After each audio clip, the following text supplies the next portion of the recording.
With that, day 5 comes to a close in Euro 2024. A bit of a quieter day today, just 2 games instead of the 3 as we close out the first round of fixtures. Turkey faced Georgia in the first game of the day in what I believe was a very, very entertaining game. I think Georgia set up a really good account for themselves. And then in the final game of the day, and with the final game of the day, Portugal faced up against their Czech Republic. And I think Portugal put in a fairly decent performance, nearly slipped to defeat, but came around to win 2-1 in the end. Obviously, if you didn't know already, Turkey came away 3-0 winners against Georgia in what was a very, very tight and impressive game, in my opinion. I thought Georgia were absolutely excellent. Shall we now take a look into the games? But before we do that, make sure you hit that subscribe button down below to make sure you stay tuned to the channel for any upcoming Euro 2024 content. There is Derby County content coming as well, so if you are interested in that, make sure you hit that subscribe button, smash that notification button, and let me know your thoughts down in the comments on Euro 2024 so far. We're 1 round in. Who do you think is going to get to the knockouts? Who do you think is going to win it? Let me know your thoughts down in the comments. So here we have it then. We're going to look at the Turkey versus Georgia game first. And I think this was a very, very, very good game. I think Turkey and Georgia didn't really... It wasn't a case of one team came out to defend. I think Georgia were very, very good in their attacking play, in their defensive work as well. Now, obviously, in that 3-5-2 system, and the only real player who I can say I really recognise is Kvaratskhelia up front. I believe he plays for Napoli. Obviously, there's a few bits of issues with him at the moment regarding whether he's going to stay there or whether he's going to move on. You obviously then look over to the Turkey side. You've got Kalhanoglu, Kadioglu. You've got Yilmaz, Güler from Real Madrid. So there's some really, really good players in that Turkey side. And I think it's been said for years that Turkey are dark horses going into tournaments, and I think maybe this year they've finally hit that stride of being an actual dark horse. And I think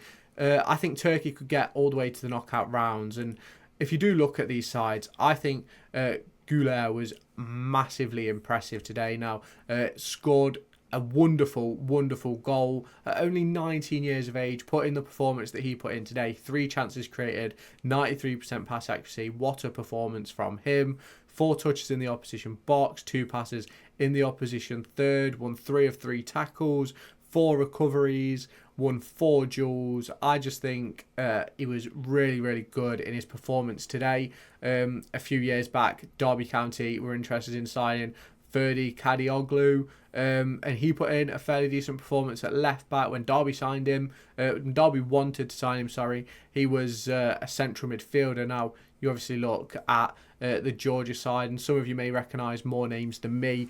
But to be completely honest with you, for saying that many of them aren't recognised household names, I think they put in an excellent, excellent performance and really showed why they do deserve to be on this big stage. Now, we are going to go ahead and look at the statistics from the game. And as you can see, it was a very, very end-to-end game. Lots of opportunities for both sides. Both sides missing an abundance of big chances. But Turkey coming away with the 3-1 win. 3 really, really good goals as well, in my opinion.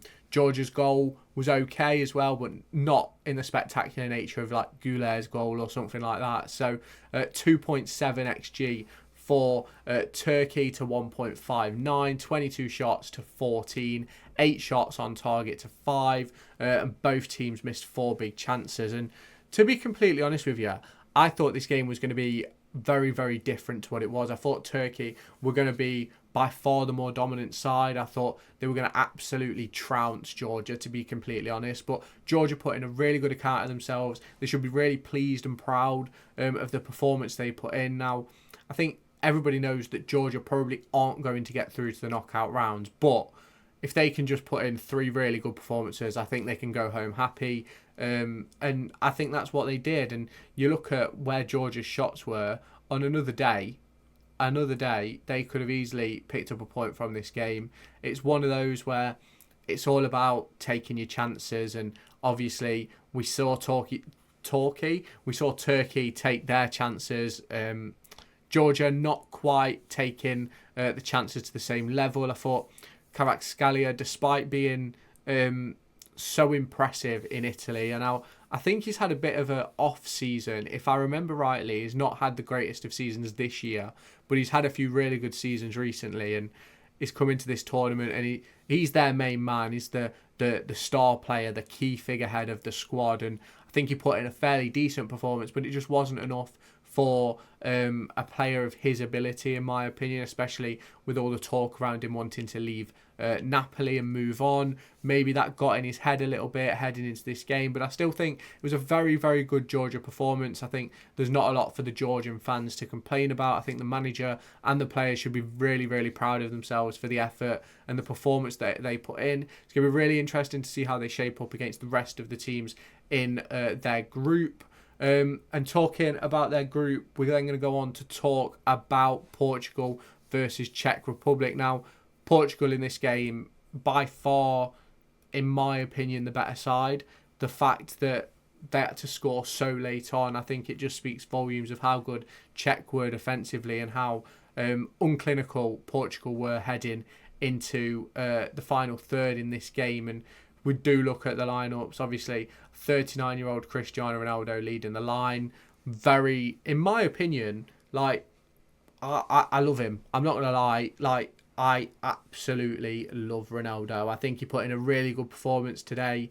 Unlucky not to score. Had some okay chances. Nothing really sort of top end, in my opinion. I thought Vitinha was excellent. Pepe, for saying, I think he's 41 now, excellent centre-half display, and I think it's those players like Ronaldo and Pepe that are going to sort of drag Portugal through these games and keep the younger players on side, with the likes of Rafael Leao, Nuno Mendes, Diego Costa in goal. Still some fairly young talent in that squad, and obviously off the bench you had the likes of Diego Jota, if we just scroll down, Pedro Neto, Nelson Semedo. You've got some talent coming through, and I think it's just one of those for me where I thought Portugal were by far the better side. I don't quite think Patrick Schick ever got in the game, and I think he's going to be sort of the main man for Czech if they're going to get out of the group and get through some of the knockout rounds. I thought Souček was missing a bit, despite realistically being one of the key figureheads of the squad as the captain. I didn't really notice him a lot. Now, that could be a good thing based on his performance, but looking at his rating, it doesn't look as if that's the case. Now, let's just look through some of his numbers. 77% pass accuracy, not horrific, but only 22 attempted passes from a central midfield player. Not great. Only 33 touches. So, it wasn't awful, but he wasn't great. And if we do now take a look at the stats of this game, obviously Portugal in control of the game for large majorities.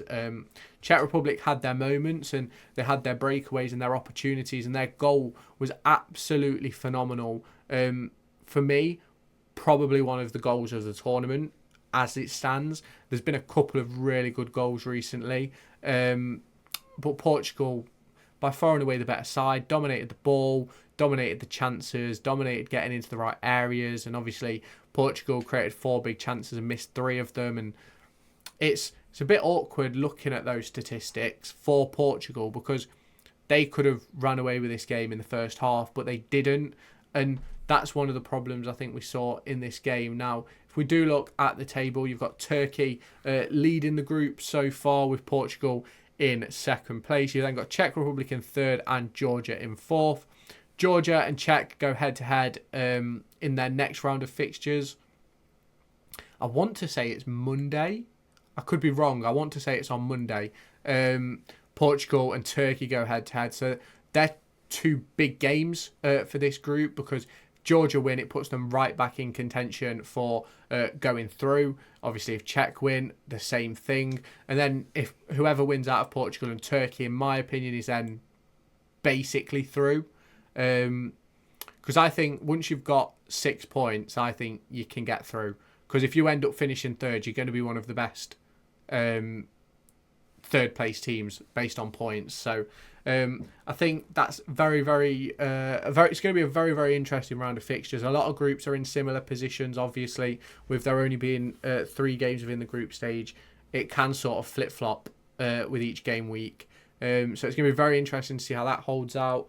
Obviously, if we do look at the matches tomorrow, we have Albania versus Croatia, Germany versus Hungary, and Scotland versus Switzerland.